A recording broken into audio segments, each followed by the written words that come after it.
Tensions continue to rise between Moscow and the West over Russia's military buildup on the Ukrainian border. US President Biden promises a strong response to any aggression. Afghans look for a new way to make a living as economic hardships, hunger and winter set in.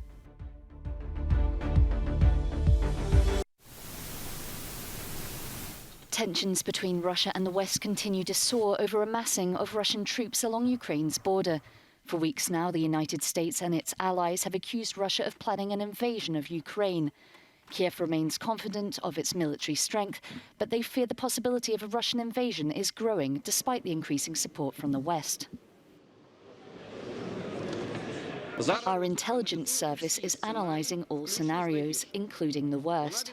It has noted that there is a probability of a large-scale Russian escalation. The most probable time Russia will be ready for escalation is at the end of January. The better we work alone and together with our partners, the lesser the risk of escalation. The solution is to make the price of a possible escalation unacceptable for the aggressor.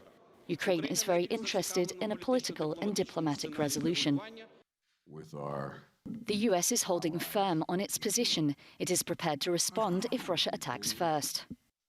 What I am doing is putting together what I believe will be the most comprehensive and meaningful set of initiatives to make it very, very difficult for Mr. Putin to go ahead and do what people are worried he may do. Meanwhile, Russia says it's preparing a proposal for a long-standing ceasefire that it will present to NATO allies in the coming days.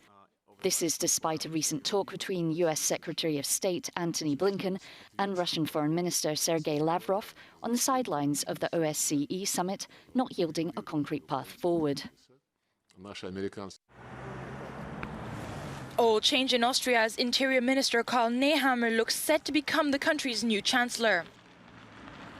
He says the decision was made unanimously by the Austrian People's Party executive. Nehammer will succeed Alexander Schallenberg, who stepped down on Thursday after just 2 months in office. It is important for me as the new head of the party to stick to our positions. We need to say clearly what is necessary in the topic of migration, asylum, and the question about security for the people in our country. 3 basic guidelines in the People's Party are important for me. These basic guidelines are even more important now. These are responsibility, solidarity and freedom. The leadership change was sparked by the decision of former Chancellor Sebastian Kurz to retire from political life altogether. Kurz and his close associates are accused of trying to secure his rise to the leadership of his party and the country with the help of manipulated polls and friendly media reports financed with public money. He denies all charges.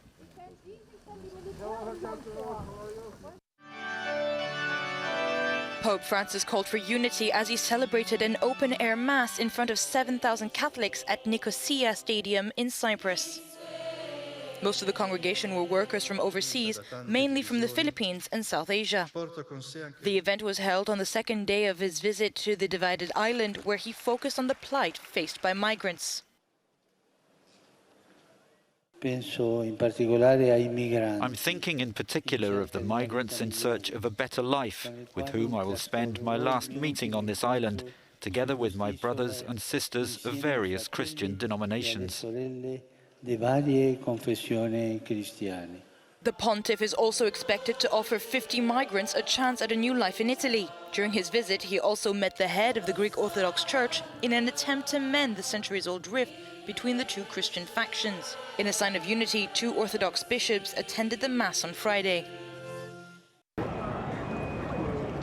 From next year, students in the Central African Republic will have to study Russian at university as a mandatory part of their courses. This decision comes as Bangui and Moscow continue to strengthen their military and economic ties.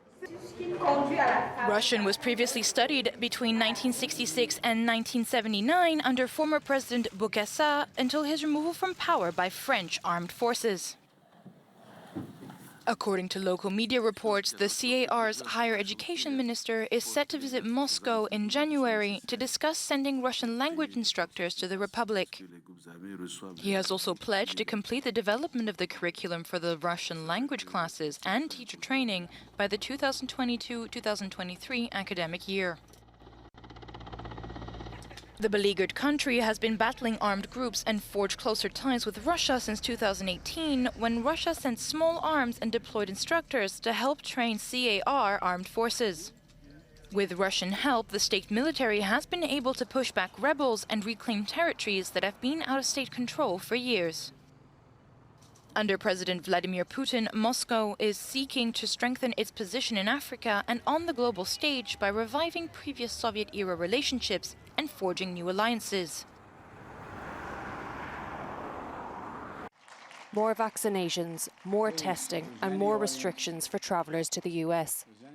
As the new Omicron variant of COVID-19 advances, Joe Biden is preparing the country for winter.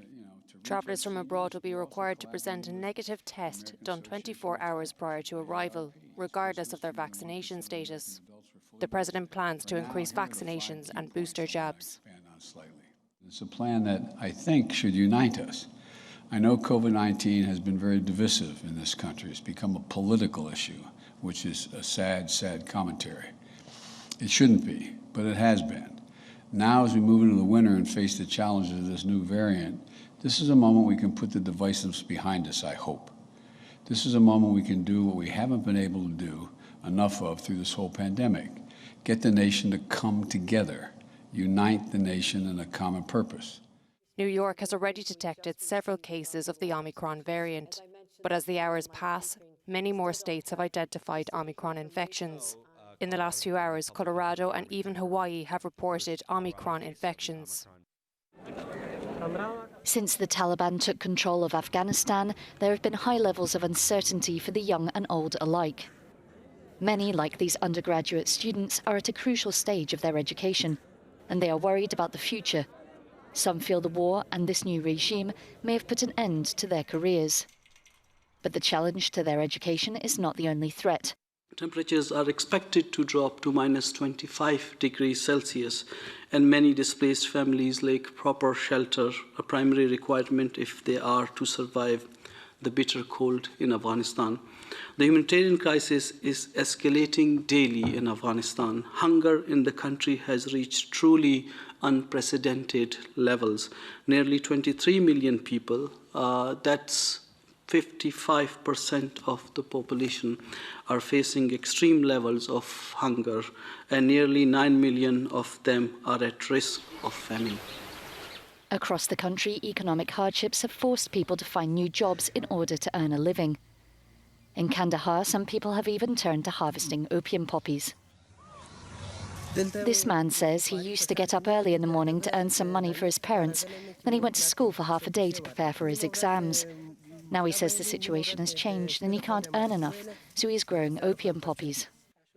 The United Nations Refugee Agency has urged for much more support for the tens of thousands of people displaced in Afghanistan in 2021.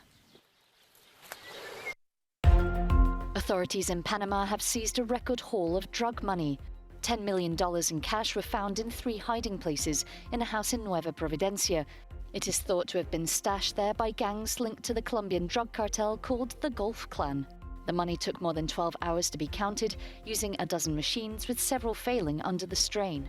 So far, 57 people have been arrested. Sydney's Taronga Zoo has announced the birth of a female pygmy hippo calf. The zoo said the calf was born on November 22nd to mother Kambiri and that she is doing swimmingly. Mom and calf are spending most of their time in their nursery den, whilst the little calf becomes sturdier on her feet and masters the art of swimming. The zoo said it won't be long before the baby pygmy is ready to make her public debut. Crowds of people wearing face masks packed into the new Taipei City Hall Square to watch the opening of Christmasland, Taiwan's largest outdoor festive decoration. The island has so far managed to control the spread of COVID-19 by closing its borders to foreign nationalities and by using contact tracing.